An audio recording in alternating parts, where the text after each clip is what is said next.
Council hall ఇప్పుడు రణరంగంగా మారింది. గీతం యూనివర్సిటీ భూముల క్రమబద్ధీకరణ అంశం కౌన్సిల్లో కార్పొరేటర్ల మధ్య తీవ్ర వాగ్వాదానికి దారితీసింది. వైసీపీ కార్పొరేటర్లు ఒక్కసారిగా మేయర్ పోడియం వద్దకు దూసుకువెళ్లి ఆందోళనకు దిగారు. ఎజెండా ప్రతులను చించేసి గాలిలో వేస్తూ ప్రభుత్వ నిర్ణయాన్ని తీవ్రంగా తప్పుపట్టారు.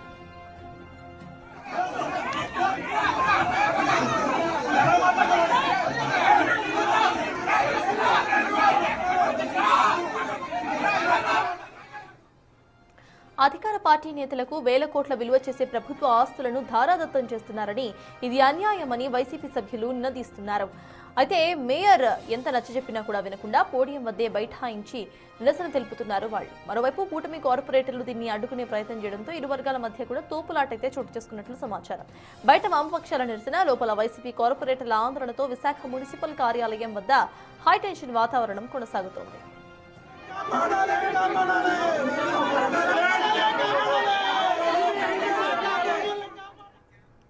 రైట్, ఇదే అంశంపై పూర్తి డీటెయిల్స్ మా ప్రతినిధి రాజుని అడిగి తెలుసుకుందాం. రాజు, చెప్పండి, ప్రెసెంట్ అక్కడ సిచ్యువేషన్ ఏంటి? లోపల పోడియం దగ్గర ఇటు పోడియం మీదకు ఎక్కి మరి అక్కడ చించి వేసినట్టుగా తెలుస్తోంది. లోపల సిచ్యువేషన్ ఏంటి అండ్ బయట సిచ్యువేషన్ ఏంటి రాజు? జీవీఎంసీ కౌన్సిల్ ప్రారంభమైన క్షణాల్లోనే అటు వైసీపీ వామపక్ష పార్టీలకు సంబంధించినటువంటి కార్పొరేటర్లు అటు మేయర్ పోడియం దగ్గరికి వెళ్ళి ఆందోళన చేస్తున్నటువంటిది అయితే ఉంది. ఎందుకంటే ఎజెండాలో 15వ అంశంగా గీతంకి దాదాపుగా 5,000 కోట్ల రూపాయల విలువైనటువంటి 54.79 ఎకరాల భూమిని అప్పగించే ప్రయత్నం చేయడానికి ఎజెండాలో పెట్టినటువంటిది అయితే ఉంది. దీన్ని ఎజెండాలో నుంచి తొలగించి ఈ కౌన్సిల్ నిర్వహణ చేయాలని అటు వైసీపీ వామపక్ష పార్టీలు అయితే పట్టుబట్టినటువంటిది అయితే ఉంది. కానీ ఎట్టి పరిస్థితుల్లో ఇక్కడ సంతాప తీర్మానం అయిన తర్వాత దీనికి సంబంధించి చర్చిస్తామని మేయర్ చెప్పినా కూడా ఎట్టి పరిస్థితుల్లో అంగీకరించినటువంటి పరిస్థితి లేదు. ముందుగా సంతాప తీర్మానం అయిన తర్వాత కౌన్సిల్ని కంటిన్యూ చేసే ప్రయత్నం అయితే మేయర్ చేశారు. కానీ వైసీపీ అదేవిధంగా కమ్యూనిస్ట్గా సంబంధించినటువంటి వామపక్షాల కార్పొరేటర్లు ఇద్దరు కూడా ముఖ్యంగా చూస్తే ఈ కౌన్సిల్ని అడ్డుకునే ప్రయత్నం అయితే చేశారు. ఎట్టి పరిస్థితుల్లో పోడియంని మొత్తం అందరూ కూడా కార్పొరేటర్లు అందరూ కూడా చుట్టుముట్టినటువంటి పరిస్థితి ఉంది. కొంతమంది వైసీపీ కార్పొరేటర్లు మొత్తం ఆ కౌన్సిల్ ముందు బైఠాయించడం, కొంతమంది అయితే పడుకుని వాళ్ళ తమ నిరసన అయితే తెలియజేస్తున్నటువంటి పరిస్థితి అయితే కనిపిస్తుంది. ముఖ్యంగా మీడియాకి సైతం వీళ్ళు లోపలికి ఎలాంటి అనుమతి ఇవ్వకుండా నిలుపుదల చేసినటువంటి పరిస్థితి అయితే కనిపిస్తుంది. కానీ లోపల చూస్తే ఒక రణరంగంగా మారిపోయినటువంటిది అయితే ఉంది. కౌన్సిల్ మొత్తం అటు వైసీపీ అదేవిధంగా వామపక్ష పార్టీలు పోడియం చుట్టుముట్టినటువంటి నేపథ్యంలో మేయర్ పోడియం దిగి తన ఛాంబర్కి అయితే వెళ్ళిపోయారు. దాదాపుగా ఇప్పటికీ 20 నిమిషాలు అవుతుంది. 20 నిమిషాల నుంచి కూడా ఆ మేయర్ ఛాంబర్లో నుంచి మళ్ళీ ఆ కౌన్సిల్లోకి ఇప్పటివరకు వచ్చినటువంటి పరిస్థితి అయితే లేదు.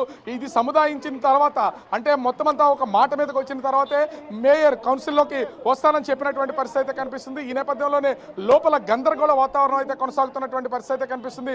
ముఖ్యంగా చూస్తే అటు వైసీపీ కానీ అదేవిధంగా వామపక్షాలకు సంబంధించినటువంటి కార్పొరేటర్లు ఎట్టి పరిస్థితుల్లో ఈ 15వ అంశంగా ఉన్నటువంటి ఈ గీతం భూముల అంశాన్ని తొలగించే వరకు కూడా ఈ రణరంగం కొనసాగుతూనే ఉంటుంది. ఈ ఆందోళన తమ ఆందోళన కొనసాగిస్తామని చెప్తున్నారు. మరోపక్క మనం విజువల్స్ చూస్తే కనుక విశాఖ జీవీఎంసీ ముందు మొత్తం వామపక్ష పార్టీలకు సంబంధించినటువంటి సిపిఎం సిపిఐ పార్టీల కార్యకర్తలు పార్టీ నాయకులంతా కూడా ఒక పక్క ఆందోళన చేస్తున్నారు. మరోపక్క వైసీపీకి సంబంధించినటువంటి మాజీ మంత్రులు, మాజీ ఎమ్మెల్యేలు, ఇతర ప్రజాప్రతినిధులు, అదేవిధంగా వైసీపీకి సంబంధించినటువంటి నాయకులు, కార్యకర్తలు అందరితో కూడా మరోపక్క భారీ ఆందోళన అయితే చేస్తున్నటువంటి పరిస్థితి కనిపిస్తుంది. జీవీఎంసీ సమీపంలో అటు వామపక్షాలు, వైసీపీ తీవ్ర స్థాయిలో బయట ఆందోళన కొనసాగిస్తుంటే లోపల పక్క మాత్రము రణరంగాన్ని తలపిస్తున్నటువంటిది అయితే మనం చూడొచ్చు. ముఖ్యంగా మా విజువల్లో కనుక చూస్తే చివరికి మేయర్ కార్పొరేటర్ల మధ్యలో నుంచి పోడియం దిగి తను వెళ్ళిపోయినటువంటి పరిస్థితి కనిపిస్తుంది. ఎట్టి పరిస్థితుల్లో అటు పోడియం నుంచి వెళ్ళడానికి కూడా వైసీపీకి సంబంధించినటువంటి కార్పొరేటర్లు, వామపక్షాల కార్పొరేటర్లు అంగీకరించినటువంటి పరిస్థితి లేదు. పోడియంతో పాటు మేయర్ని కూడా చుట్టుముట్టినటువంటి పరిస్థితి ఉంది. ఈ నేపథ్యంలోనే దిక్కుతోచినటువంటి పరిస్థితుల్లో కొందరు సహాయంతో ప్రస్తుతం అయితే మేయర్ పోడియం దిగి లోపలికైతే వెళ్ళిపోయినటువంటిది అయితే ఉందో. తన ఛాంబర్లో నుంచి ఇప్పటివరకు మళ్ళీ కౌన్సిల్లోకి వచ్చినటువంటిది అయితే లేదు. మేయర్ వచ్చిన తర్వాత ఏం జరుగుతుంది అనేది ఇక్కడ ఒక పెద్ద ప్రశ్నగా కనిపిస్తుంది. ఎందుకంటే ఇప్పటికే గీతంకి సంబంధించినటువంటి 5,000 కోట్ల విలువైనటువంటి 55 ఎకరాల సంబంధించినటువంటి భూములు కట్టబెట్టడానికి ఎజెండాలో పెట్టినప్పటి నుంచి కూడా వైసీపీ వామపక్ష పార్టీలు వరుసగా ఆందోళన చేస్తున్నాయి. దీనికి తోడు ఇప్పుడు పవన్ కళ్యాణ్ కూడా విశాఖ నగరంలోనే గత 2 రోజుల నుంచి ఇక్కడే ఉండి సమీక్షలు నిర్వహిస్తున్నటువంటి పరిస్థితి అయితే ఉంది. గత ప్రభుత్వ హయాంలో ముఖ్యంగా వైసీపీ కూడా ప్రశ్నిస్తుంది. వైసీపీ ప్రభుత్వ హయాంలో గతంలోనే అనేక భూకుంభకోణాలు ఉత్తరాంధ్రలోనూ విశాఖలోనూ జరిగాయని విమర్శించినటువంటి పవన్ కళ్యాణ్ ఇక్కడికి వచ్చి ధర్నాలు చేసినటువంటి పవన్ కళ్యాణ్ ఇప్పుడు విశాఖలోనే ఉండి మొత్తం ఎంపీ భరత్కు అతను యూనివర్సిటీకి 55 ఎకరాల భూములను కట్టబెట్టడంలో తన కార్పొరేటర్లందరినీ కూడా ముందుండి నడిపిస్తున్నాడని విమర్శలు అయితే అటు వామపక్ష పార్టీలు అదేవిధంగా వైసీపీ విమర్శలు అయితే చేస్తుంది. పవన్ కళ్యాణ్ దీని మీద స్పందించాలి, చంద్రబాబు దీన్ని రద్దు చేయాలి, ప్రజలకు సంబంధించి ప్రభుత్వానికి సంబంధించి ఆ భూములన్నింటినీ కూడా ఏ విధంగా కట్టబెడతారని ప్రస్తుతం అయితే తీవ్ర స్థాయిలో లోపల రణరంగంగా మారి ఆందోళన కొనసాగిస్తున్నటువంటి పరిస్థితి ఉంది. మరి ఎంతసేపటికి తన ఛాంబర్లోకి వెళ్ళిపోయినటువంటి మేయర్ మళ్ళీ కౌన్సిల్లోకి వస్తారనేది ఒక సందేహం అయితే కొనసాగుతుంది. ఎటు పరిస్థితుల్లో ఈ రోజు ఈ 15 అంశాల మీద కూడా చర్చ జరగాలంటే ఆ 15 అంశంగా ఉన్నటువంటి గీతం భూముల్ని ఈ ఎజెండాలో నుంచి తొలగించే వరకు ఈ ఆందోళన కొనసాగిస్తూ ఉంటున్నారు. ఎజెండాలో నుంచి తొలగించడానికి గీతం భూముల అంశాన్ని ఎట్టి పరిస్థితుల్లో మేయర్ కానీ టీడీపీ జనసేన కార్పొరేటర్లు అంగీకరించట్లేదు. ఈ నేపథ్యంలోనే అటు వైసీపీకి సంబంధించినటువంటి వామపక్షాలకు సంబంధించినటువంటి కార్పొరేటర్లు మాత్రం తీవ్ర స్థాయిలో ఆందోళన అయితే కొనసాగుతుంది. లోపల కొంత ఉద్రిక్త వాతావరణంగా ఉన్నటువంటి నేపథ్యంలో భారీగా ఇప్పటి వరకు బయట ఉన్నటువంటి పోలీసులు మొత్తం అంతా కూడా కౌన్సిల్ లోపలికి వెళ్లారు. లోపల ఉన్నటువంటి ఆందోళన చేస్తున్నటువంటి వామపక్షాలు అదేవిధంగా వైసీపీ కార్పొరేటర్లను బయటికి తీసుకొచ్చే ఆ పరిస్థితి అయితే కనిపిస్తుంది. అయితే ఎట్టి పరిస్థితుల్లో ఈ ఎజెండాలో నుంచి 15వ అంశాన్ని తొలగించి గీతం భూముల క్రమబద్ధీకరణ అంశాన్ని కనుక తొలగిస్తేనే చివరి కౌన్సిల్ జరుగుతుంది. లేకపోతే సాయంత్రం వరకు ఇదే విధంగా తమ ఆందోళన కొనసాగిస్తామని లోపల ఉన్నటువంటి కార్పొరేటర్లు హెచ్చరికలు జారీ చేస్తున్నటువంటి పరిస్థితి కనిపిస్తుంది. సత్తాస్. థ్యాంక్ యూ రాజు. మొత్తానికి 15వ అంశంగా ఉన్న ఇటు గీతం యూనివర్సిటీ క్రమబద్ధీకరణ భూముల క్రమబద్ధీకరణ అంశం అనేది సడలిస్తే తప్ప తాము చర్చలకు సిద్ధంగా లేమంటూ కూడా ఇటు వైసీపీకి సంబంధించిన నేతలు వామపక్ష నేతలు సైతం డిమాండ్ చేస్తున్నారు. లోపల మనం విజువల్స్ చూస్తున్నాం. లోపల ఇటు వైసీపీ నేతలు పోడియం చుట్టూ కూడా అక్కడ ఉన్న సిచ్యువేషన్ మనం చూస్తున్నాము. మేయర్ ఇప్పటికే ఛాంబర్ కు వెళ్ళిపోయారు. ఇక మేయర్ ఛాంబర్ ను విడి మళ్ళీ ఇటు పోడియం కు ఎప్పుడు వస్తారు అనేది కూడా అర్థం కాని సిచ్యువేషన్. ఇక బయట వామపక్షాలకు సంబంధించిన కార్పొరేటర్లు సైతం ఇటు బయట నినాదాలు చేస్తూ కూడా కనిపిస్తున్నారు.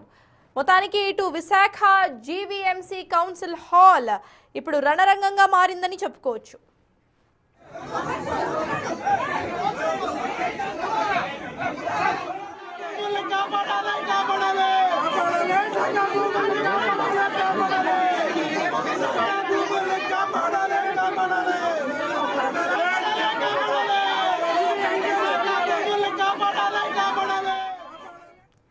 విశాఖ జీవీఎంసీ కౌన్సిల్ హాల్ ఇప్పుడు ఒక రణరంగంగా మారింది. బయట అండ్ లోపల ఇరు చోట్ల కూడా ఇటు లోపల వచ్చేసి వైసీపీకి సంబంధించిన నేతలు, ఇక బయట వామపక్షాలకు సంబంధించిన నేతలు కార్పొరేటర్లు బయట అయితే నిరసన తెలుపుతున్నారు. గీతం యూనివర్సిటీకి సంబంధించిన భూముల క్రమబద్ధీకరణ అంశం ఏదైతే ఇవాళ 15వ అంశంగా ఉందో ఆ అంశాన్ని ఇమీడియట్ గా కూడా తొలగించాలి అంటూ కూడా వీళ్ళంతా డిమాండ్ చేస్తున్నారు. తొలగిస్తే తప్ప చర్చలకు సిద్ధంగా లేమంటూ కూడా వైసీపీ ఇటు పోడియం మీదకు ఎక్కి మరి ఇటు ఆందోళన చేస్తున్న విజువల్స్ మీకు స్క్రీన్ మీద కనిపిస్తున్నాయి. అయితే టీడీపీ జనసేన పార్టీలకు సంబంధించిన కూటమి నేతలు అక్కడ వాళ్ళను అడ్డుకునే ప్రయత్నం చేయడంతో ఈ మొత్తం కూడా సిచ్యువేషన్ ఇంకాస్త రఫ్ గా మారినట్టుగా మనకి అర్థమవుతోంది. అయితే దీనికి సంబంధించి ప్రెసెంట్ మేయర్ అయితే పోడియం ను వదిలేసి ఛాంబర్ కి వెళ్లిపోయిన పరిస్థితి. మళ్ళీ ఆవిడ అటు ఛాంబర్ కు మేయర్ ఎప్పుడు వస్తారు అనేది ఇంకా తెలియని సిచ్యువేషన్. అయితే దీనికి సంబంధించి ఇటు కూటమి నేతలు మాత్రం ఎటువంటి రియాక్షన్ ఇవ్వట్లేదు. గీతం యూనివర్సిటీకి సంబంధించిన భూముల క్రమబద్ధీకరణ జరుగుతుంది అంటూనే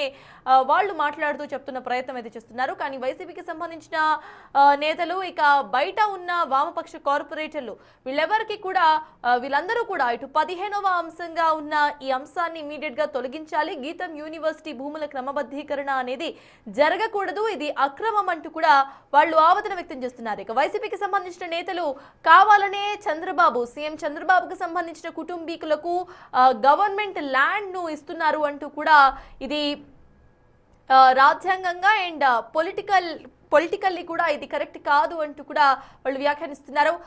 పవర్ ను మిస్యూజ్ చేస్తున్నారు అంటూ కూడా వైసీపీకి సంబంధించిన నేతలు అయితే మాట్లాడుతూ చెప్పే ప్రయత్నం అయితే చేస్తున్నారు.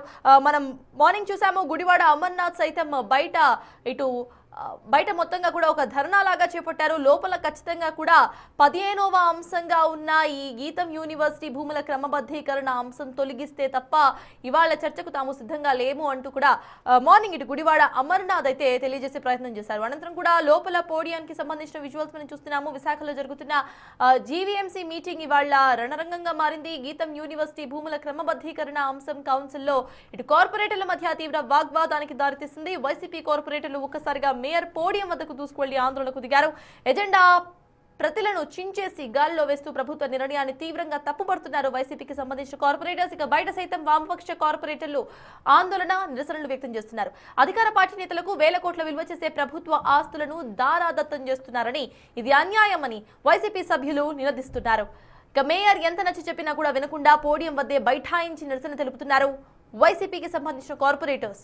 మరోవైపు కూటమి కార్పొరేటర్లు దీన్ని అడ్డుకునే ప్రయత్నం చేయడంతో ఇరు వర్గాల మధ్య సైతం తోపులాట చోటు చేసుకుంది. బయటేమో వామపక్షాల నిరసన, లోపలేమో వైసీపీ కార్పొరేటర్ల ఆందోళనతో విశాఖ మున్సిపల్ కార్యాలయం వద్ద హైటెన్షన్ వాతావరణం ప్రెజెంట్ కనిపిస్తోంది.